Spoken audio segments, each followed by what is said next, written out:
తల మీద చెయ్యి వేసి బొట్టు పెట్టినా, తాళి బొట్టు మెడను కట్టి బొట్టు పెట్టినా, తల మీద చెయ్యి వేసి బొట్టు పెట్టినా, తాళి బొట్టు మెడను కట్టి బొట్టు పెట్టినా, సన్ని కళ్ళు తొక్కినా సప్త పదులు మెట్టినా, సన్ని కళ్ళు తొక్కినా సప్త పదులు మెట్టినా, మనసు మనసు కలపడమే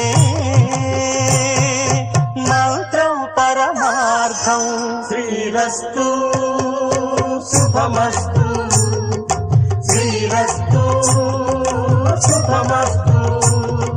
శ్రీకారం చుట్టుకుంది పెళ్లి పుస్తకం, ఇక ఆకారం దాచుతుంది కొత్త జీవితం.